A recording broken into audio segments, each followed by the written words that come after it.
What's up, guys? It is Brandon from the Two Piece Mandem, and welcome back to another Premier League prediction, week 14.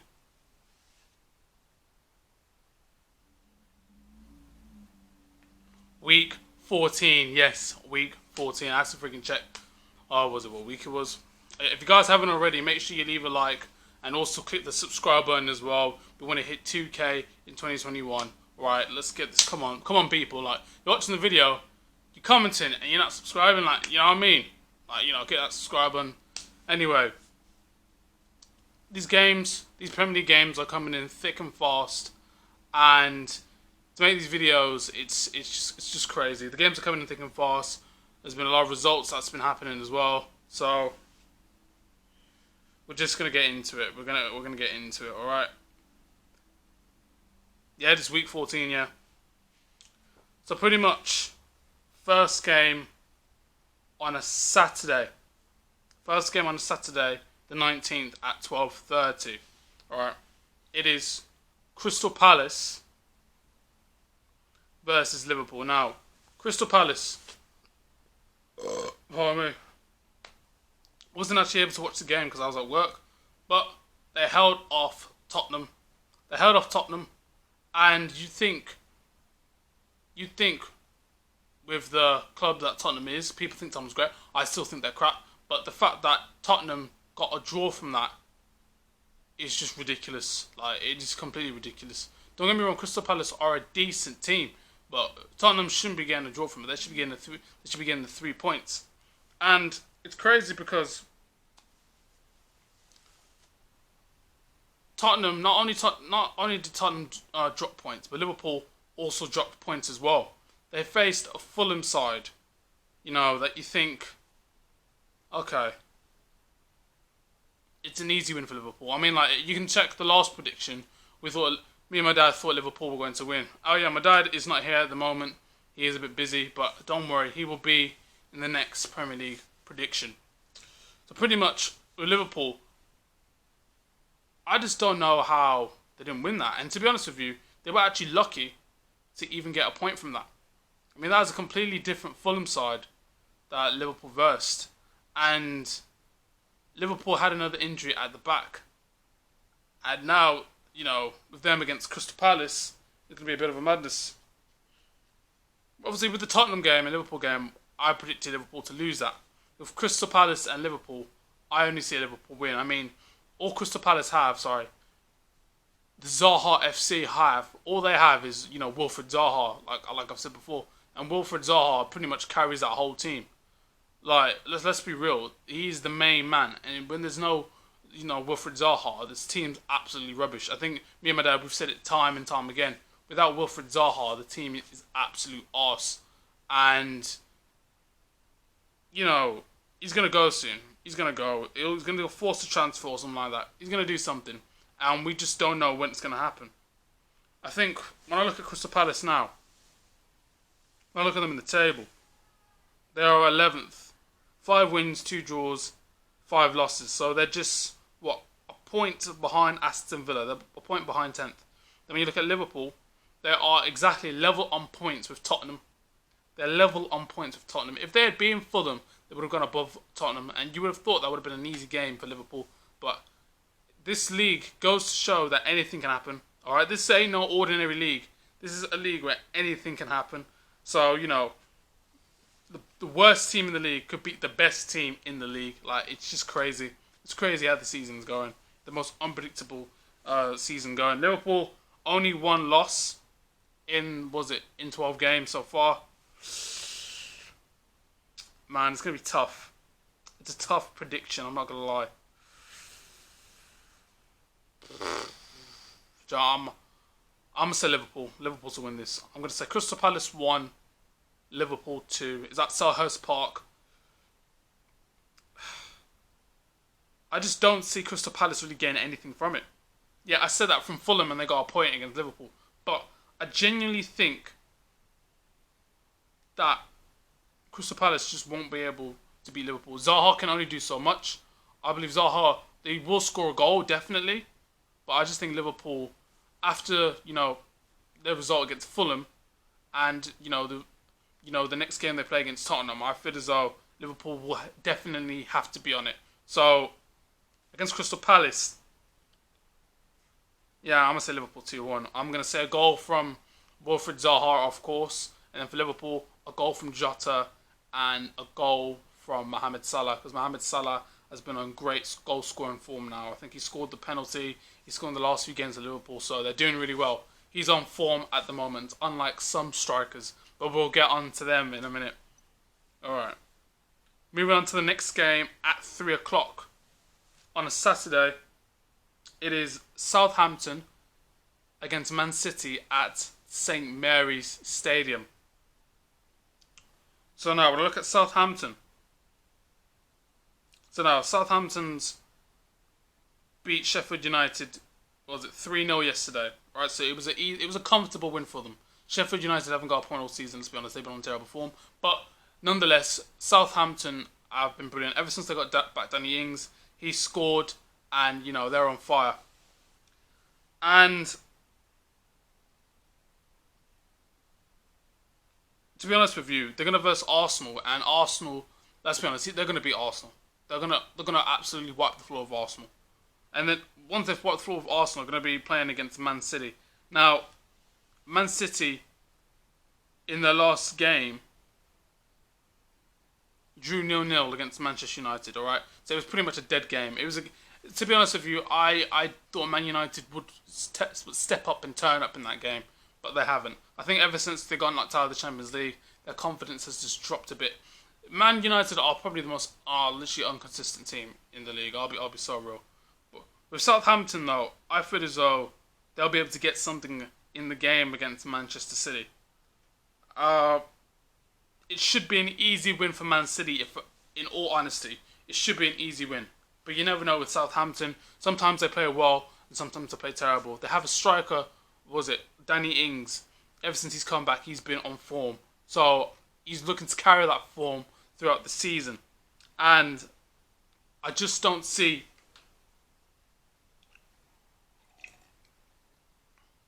Let's get a drink then, jeez. I don't really see City getting the win for this game. I feel as though Southampton will get something from that game. I don't know what it is. I think they'll get something from that game. I think it's going to be a very, very tight game. I believe Man City's probably going to dominate, most of the possession. Southampton are going to try and hit them on the counter-attack. It's going to be that type of football. It's going to be that type of game. And I'm looking at the table right now. Man City are 9th. They're currently 9th in the table. And Southampton are 4th. So Man City have dropped this season. So they've only got 9 points out of 11 games, 5 wins, 4 draws and 2 losses. 5 wins, 4 draws and 2 losses. From Manchester City. The team of Kevin De Bruyne, Sterling, Sergio Aguero, Gabriel Jesus, Mahrez, Walker, Ruben Diaz, Nathan Ake. You wouldn't expect Man City to be 9th. You'd expect, you know what I mean? It's just weird. Southampton are 4th in the league with 7 wins, 2 draws and 3 losses. Imagine 7 wins, 2 draws and 3 losses. They're above us. They're above Chelsea. Imagine, Southampton are above us. That's how well they're playing since Danny Ings has actually come back from his injury. It's crazy. For this game, it's actually going to be a tough one still. I'm going to say Southampton. I think they'll edge it. I generally think they'll edge it. I think Man City is going to be one of those games where Southampton, they're going to sit back, right? And just try and hit Man City on the counter-attack. Man City will have all the possession in the world. They'll have all the shots in the world. They'll create probably the fewest chances going. But Southampton will get 1 or 2 counter-attacks and punish them on that counter-attack, score from it, and then sit back the whole game. I reckon it's going to be a very, very frustrating afternoon for Manchester City, and I just don't really see them getting a lot from it. So, what I'm going to say for this game, I'm going to say Southampton 1, Manchester City 0. I feel as though it's going to be that type of game, ladies and gentlemen. I feel as though that's what Southampton's going to do. I believe that's going to be their game plan, throughout the whole game. That's just going to be their game plan. They're going to sit back with the amount of attacking players that Manchester City have, and they're just going to hit them on the counter attack. So, alright, we're going to leave this game to last. Alright, actually, no, we'll just go through it. Saturday, the 19th at 5:30, we have Everton versus Arsenal. Now,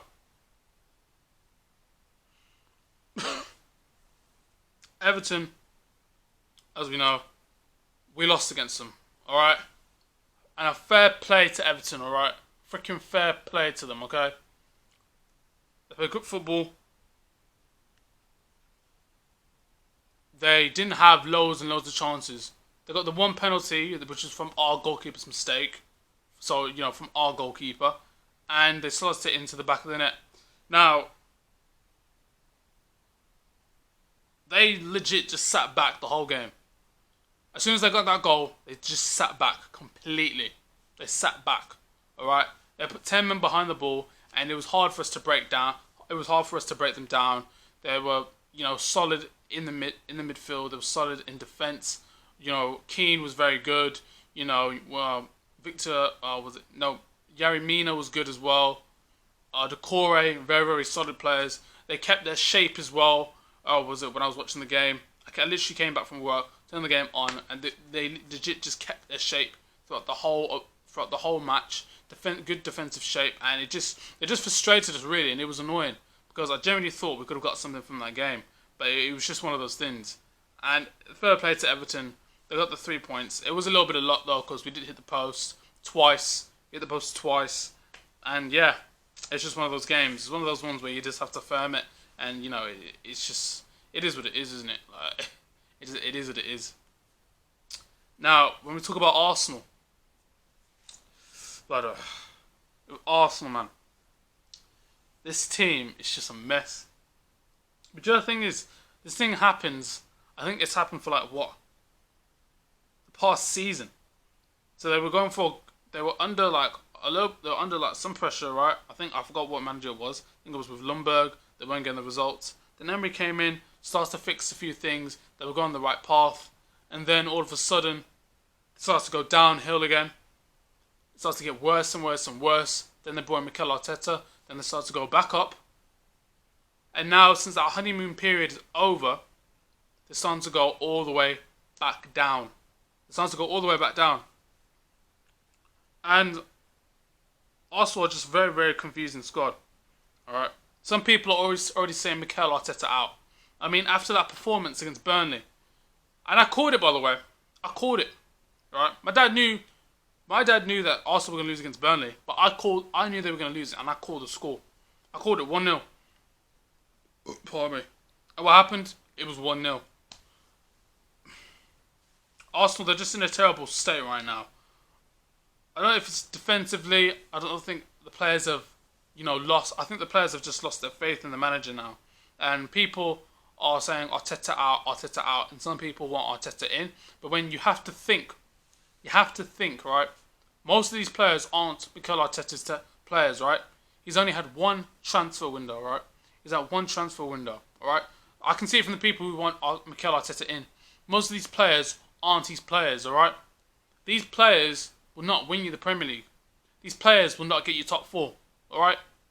You need to bring in brand new players that are capable of getting you top 4 and enabling you to compete for the title. You can't keep players like Hector Bellerin and Granit Xhaka, to get you top 4 or win you the Premier League, because they won't. They're not those type of players. They don't have the mentality, or their ability just isn't good enough. I mean, after what Granit Xhaka did, it was just poor display. There was one where, he was he ripped the armband and just dashed it, right? And he told the fans to F off. There's one incident there. Then all of a sudden, he grabs the player's neck, choke slams him right into the freaking ground, right, and gets sent off. Like, what the frick's that? What the bumperclot's that? Are you supposed to be setting an example for Arsenal? Like, literally, imagine the manager still plays you. He still plays you. He trusts you, right? And you do that. And there was 2,000 Arsenal fans there at the Emirates. 2,000. And they saw that. They come back, right? come back into the stadium to support their club, thinking, okay, we should surely beat Burnley. We're not that bad. But it goes to show how bad they are right now. It goes to show you the form that they're on, how they're playing. What's happening at Arsenal, man? What is happening at Arsenal?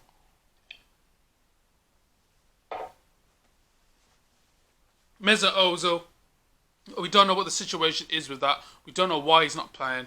Right? There's questions there are questions that just haven't been answered, and they need to be answered. We need to know what's going on with Arsenal because, like, it's just happening. They're 15th in December, and the people that want Arteta out, you go for it, man. But it's just going to be the same cycle all over again. It's going to be the same cycle all over again. But if you keep Arteta, it's just going to get worse and worse and worse. Like Arsenal Football Club are fighting for a relegation battle. Like, it's just crazy. It's crazy. I'm going to get my prediction for this Everton vs Arsenal one. And let's be honest, Arsenal are not winning it. They're not winning it. I can't even say it's a draw. Their form is just so bad. For all those Arsenal fans that watch this video, you cannot actually expect me to say Arsenal are going to beat them. Because that's just not going to happen. Alright? As sad as it is, and you're not going to beat Southampton either. So what I'm going to say is, the score's going to be Everton 2, Arsenal 0, and it's at Goodison Park. Because Arsenal's form right now is just dreadful. And that win from Everton has boosted up their confidence. So, you know what I mean? They'll probably struggle against Leicester. But, man, Arsenal are just playing like ass. Just don't really see them getting anything. I'll be so real and legit with you. I don't see them getting absolutely anything. So, yeah. Moving on to the next game, Newcastle vs Fulham. So, when I look at Newcastle's game against West Brom, I honestly predicted Newcastle to win that 4-0. But yeah, Newcastle, they won that 2-1. Let's just not be surprised. West Brom are freaking awful. I can't remember the last freaking game they won. Yeah, it was going to be an easy win for Newcastle. Let's just be real with you. Like, Newcastle were going to win that. It was pretty much clear as day. Newcastle's shape is better than West Brom's. Their players are better than West Brom. Let's just be real. It was just one of those things. And when you look at Newcastle in the table right now, they are exactly 12th. So 5 wins, 2 draws, and 4 losses. And to be honest with you, I'd expect them to go down. I didn't really expect that from a manager like Steve Bruce, who used to manage Villa in the Championship. So, they're actually doing quite alright. West Brom, on the other hand, are playing like absolute arse and are second from last at the bottom of the table. But not as bad as Sheffield because they've only got 1 point in the last 12 games. With Newcastle,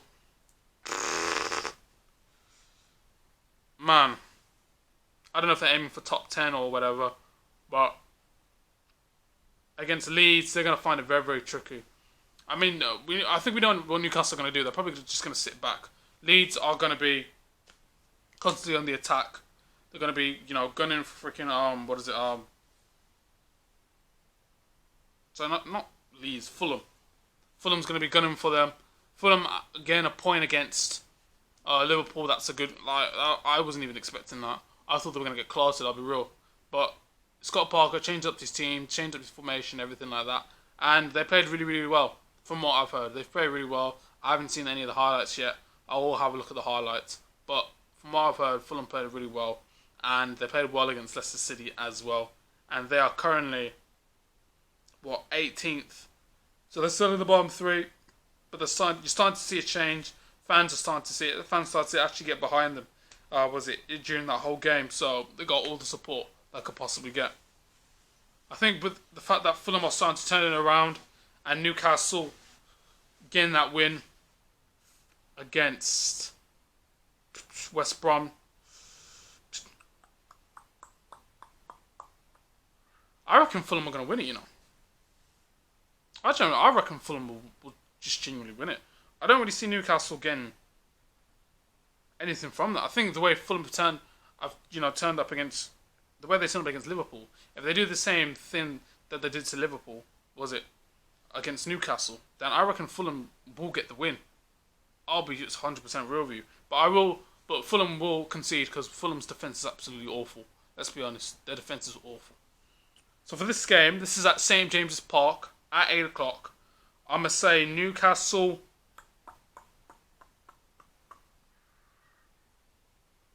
I'm gonna say Newcastle 1, Fulham 2.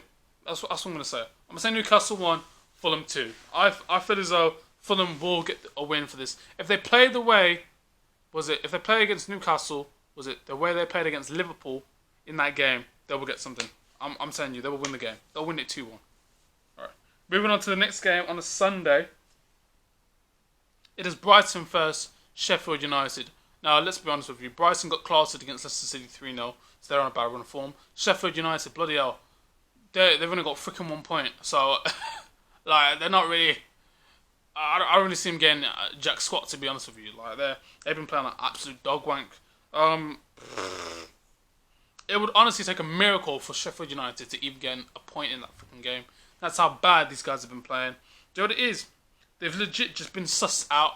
They've literally been sussed out. Once they've been sussed out, you're basically, you're going to fart. And they are literally farting the arse out right now. Let's just be real. Right, Sheffield United, like 12 games.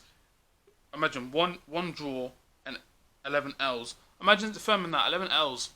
Do you know how peak that is? Getting 11 L's in the Prem. And you're 5 points behind West Brom. So imagine, 5 points behind West Brom, means 7 points behind Fulham. Season's not even over yet. This is December. It's December. They've only got 1 point. Do you know how mad that is? It's crazy, man. I'm surprised, sorry, this manager has not been sacked.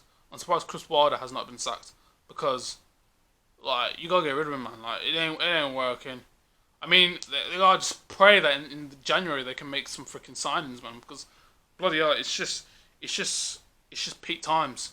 It is just legitimately peak times for Sheffield United.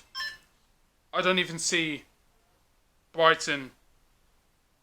I don't really see Sheffield United causing a threat, to be honest with you. I'll just be so real with you. I don't really see any of that. I just think Brighton will have them for jokes. I'll just be real. And Brighton, they've got players like Danny Welbeck, they've got Adam Lallana, they've got Trossard, Eric Lamp, they've got Lamptey at right back. Sheffield United, if they play the same way, they're just going to get clarted. I'm going to be so honest with you. I'm saying Brighton.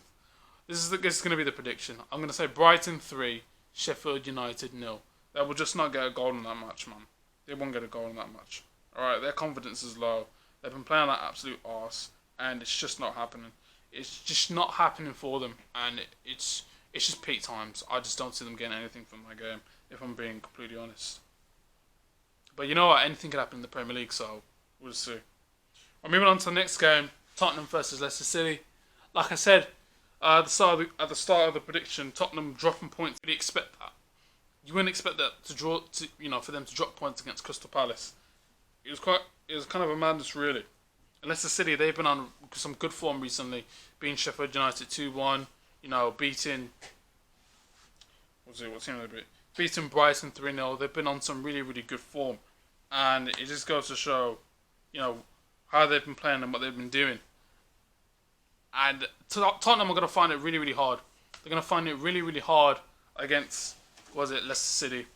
Especially with Jamie Vardy, Maddison, Tielemans, Harvey Barnes. They're going to find it very, very difficult. But at the same time, it's when Tottenham hit Leicester City on the counter-attack. That's where it's going to be mad. That's where, Leicester City will really have to tighten up at the back.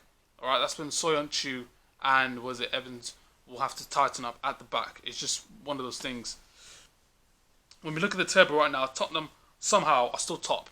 They're still top, right? Mourinho was annoyed, though, the fact that they conceded. Because, if they had won that game, they probably would have been, 3 points ahead of Liverpool. So, who also dropped points. So, all the big clubs are dropping points. Leicester City are third in the table. And they're literally a point behind Tottenham. So if Leicester City win, they will pretty much go top. They'll go top of the table if Leicester City win. So it's mad. They're 2 points ahead of us as well. So it's mad. It's mad. I'm not going to lie. Leicester City, 8 wins, no draws, 4 losses. Tottenham, 7 wins, 4 draws, and 1 loss so far in the Premier League. And it's going to be a very, very tight game. I'm not going to lie. I'm leaning towards Tottenham, though. I'm leaning towards Tottenham. As much as I hate it, I'm leaning towards them. So for this game, I'm going to say, if I'm being real, if I'm being so real, I'm going to say Tottenham 1, Leicester City no. I think Tottenham will get that one goal. Alright, I think they'll get that one goal and then they'll just park it. I think it's going to be a 92nd minute winner from Heung-min Son or Harry Kane. Do you know, 92nd minute winner from Toby Alderweireld. They're going to score from a set piece. Watch. You're going to see Tottenham score from a set piece. Like, you can just see it. They're going to play bad the whole freaking game. They're going to get that one set piece and they're going to score it. Watch. You just know it. I feel it. I feel it in my gut. It's just going to happen. Watch. It's going to happen.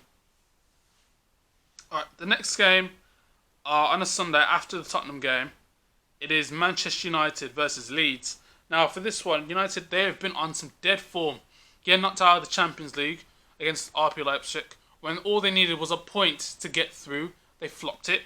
And then Leeds, who, to be honest with you, if I'm looking at Leeds right now, lost against West Ham. Now, I was surprised they lost against West Ham. So it's the second time they've taken the lead and they've lost it. And they just make too many mistakes at the back. Going forward, they're really good. Like, the players going forward, they're playing 1-2s, give and goes. You know, players are moving into space. Crosses are coming into the box. They're very good. But it's just defensively passing out from the back where they're just making mistakes. And I think that's just what's going to cost them at the end of the day. That's what's going to cost it. And Manchester United will probably, you know, do those mistakes and take advantage of them, as, you know, every good club should do. But with Manchester United, they're one of those teams that are consistent and inconsistent. Have you noticed when Man United start losing some games, right? They start losing a little bit of games, right? And then it looks as though, are they going to Solskjaer's on the verge of getting sacked? But all of a sudden now, the players start to turn up and they start to get wins, and now he's on the mid-level. So it's like okay, everything's going well. Then when he starts to lose some games, it goes down and down and down. And this is like the point. This is like the point where he's going to get sacked, right? This is where he's going to get sacked. This is United. Then all of a sudden, when he reaches that point, start winning games. They win like 3 or 4 games in a row against the deadest teams going. And then all of a sudden, they start to go up. And then it's at that mid-level. So it's like, with Man United, there's basically no process. There's legit no improvement in the squad. Like, where are they in the league? Hold on. Where is this team in the league, man? What was it? They're 8th. So they've had 6 wins, 2 draws and 3 losses. There's literally been no improvement in Manchester United. You see, when Alex Ferguson was at this club, fam, right? When Alex Ferguson was at this team, right? There'll be improvement. You see them, they'll probably be top. Ever since Alex Ferguson's left, this team has just gone down, man. The standards have gone down. The fans probably expect less from them. Ole Gunnar Solskjaer is just not the man. He's not the man for the job, right? He's not going to get them like down below or relegated or anything like that. But it's just, there's no improvement. You don't see him. You don't look at that Man United team and say, you know what, that team will compete for the title. You look at that Manchester United team and you think to yourself, you know what, this Man United team have a good chance of getting top 4. And that shouldn't be the Man United team. The Man United team back in the day, you know, would always compete for the title, always win it and always compete. They would never be satisfied with top 4. It was a bit like the Arsenal squad back in the day. But now, Arsenal can't even get into the freaking top 4. And Manchester United, they scrape top 4, but then they get knocked out back into Europa League. So it's like, what's the point? There's just no progress. So for this game against Leeds, it's probably going to be a draw, if I'm being honest with you. It's probably going to be a draw. I'm going to say United 2, Leeds 2. I'm going to say 2 goals from Rashford and 1 goal from Bamford and a goal from Rafinha.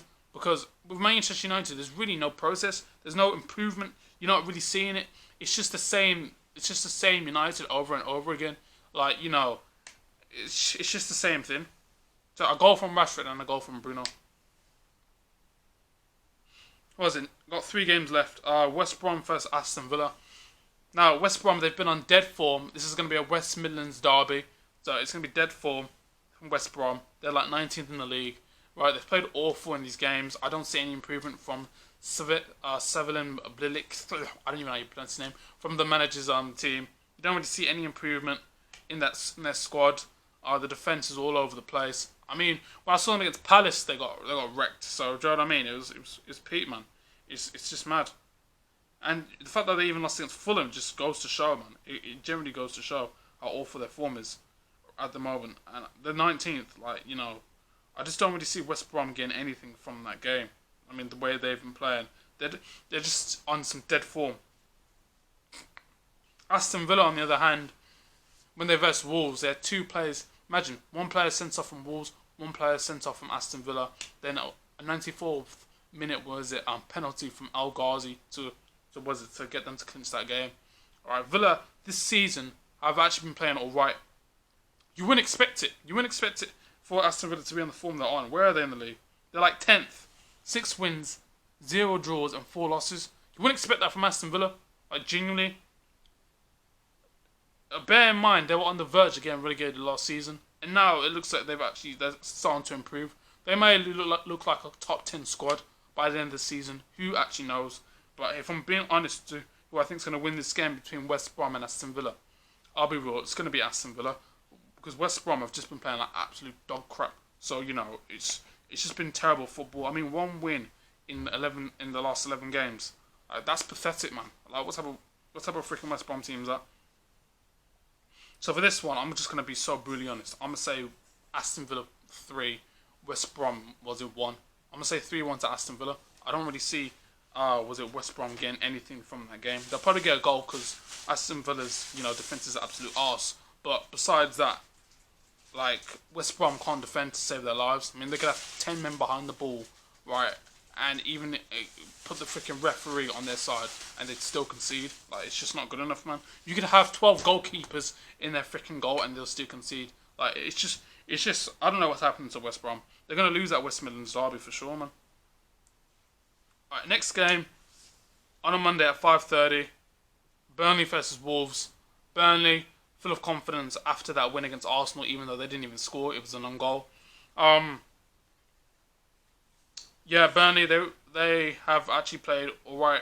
In that Arsenal game, I think they contained Arsenal really well. Frustrated Arsenal, wanted Arsenal to keep crossing the ball into the box. Kept frustrating them because they know they got 6'7", 6'5" guys in there. So, it weren't going to mean anything. They were just going to clear that off. I think with Wolves as well, losing that game against Aston Villa, I just didn't expect that. I expected them to at least probably get a win. If I'm being real, I'm not gonna lie. I didn't really expect Wolves to lose that game. I mean, obviously they're missing their main striker, Raul Jimenez, and it shows you how much Raul Jimenez contributed to the squad and how much, how many goals they missed out when he's not there. Hopefully he recovers from his head injury. It's very, very unfortunate. I think Wolves will edge this one, I'm not going to lie. I'm saying a Wolves win. So I'm going to say Burnley 1, Wolves 2. That's literally how I'm seeing it. And it's going to be a goal from Adama Traore, Jean Moutinho, and for Burnley, it's going to be a goal from Chris Wood. I can see it. Right, moving on to the final game. It is Chelsea versus West Ham at Stamford Bridge. Now, this was a London derby. And the way we played against Everton, we made chances, right? They were cutting us off a lot. They were pressing well. Fair play to Everton. But I say we just got unlucky. We got really, really unlucky during these games. Or during that game. Werner was not good enough in that game. I'll be so real. I'm going to put that out there. But he was getting no service. Neither was Giroud. Sticking Kai Havertz on the right wing. I'm sorry. He just wasn't good enough in that game. He was playing rubbish. I know people say, oh, give him some time so he can find his feet and everything like that. But he was absolute bollocks in that game. He was not good enough at all. I'll be so real. And you'd expect him for, man, we paid, 72 million for him, and he just hasn't been doing it recently. And he needs to find his form. His form has not been good enough. I'll be honest with you. His form hasn't been good enough. When you see a man that you spent 72 million on, you'd expect him to just do more, especially since Ziyech and Pulisic got injured. You'd expect him to do something. It just hasn't been good enough from Kai Havertz so far, man. It hasn't been good enough. I feel as though we should have scored 2 goals in that game. It was one of those ones where Everton, they didn't score from open play, right? Mendy made a mistake, right? Thought he could get the ball, didn't get the ball. Calvert-Lewin goes to ground. To me, he made a meal out of it. But if you were in his position, then you would, because you want to get the penalty. And they just put the ball in the back of the net, and they just thought, okay, Carlos Pan was legit to just sit back and hold on to this lead because they haven't won a game in like so and so. So their form's a bit rough. I think with ours, I think this game was just going to be the game where we were going to lose. In a way, I want to see how we respond. I think that's what matters. It's okay winning and winning and winning, but then if you lose, let's just see how you respond from that. Let's see how you learn from that defeat. Let's see how you carry on. That's what I want to see from this Chelsea squad right now. And it's against a West Ham team, was it David Moyes team, who are on very, very good form. Alright, they're on very, very good form. They're 6th in the table. This is going to be a very, very, very tough match. If West Ham win this, they'll go above us in the league. And West Ham are no pushover. David Moyes has got that team playing. And they won their last game against Leeds 2-1. A goal from, Soychek?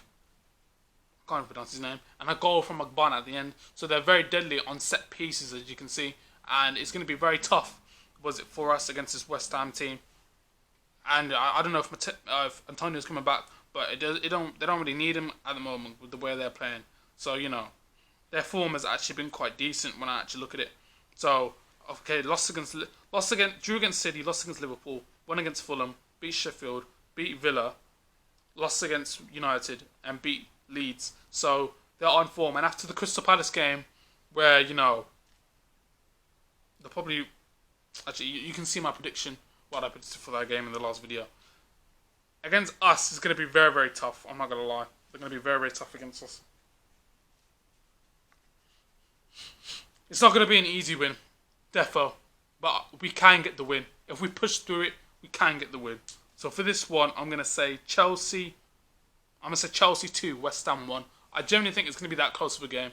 I know they'll definitely score, either from a set piece or a through ball. Probably a goal from Bowen, and from us, I think it'll be a goal from Olivier Giroud, and a goal from Mason Mount. You know, realistically, I want Timo Werner to score because he's been on poor form at the moment. He scored 11 goals, it's not bad, but he can do so much better. There are some shots where he needs to put in the back of the net, and I want it. If Kai Havertz is playing this game, he has to be on it. Kai Havertz has to be on it, and he has to play well, 100%. Kai Havertz, you need to raise your freaking game, bro. You need to raise your game, fam. I'm not even gonna lie to you, right? You've been in the club for a bit, but you haven't raised your game. You haven't really been improving it. You need to do better, man. You've been in this club long enough. We didn't pay 72 million for you for no reason. That's the end of the game, ladies and gentlemen. That phlegm in my mouth. That's the end of the game, ladies and gentlemen. Bloody hell. If you guys enjoy this, make sure you leave a like. Don't forget to click the subscribe button as well, alright? We want to get 2K in 2021. Unfortunately, my dad wasn't here, but he'll be in the next one. I'll see you guys in a bit. And peace!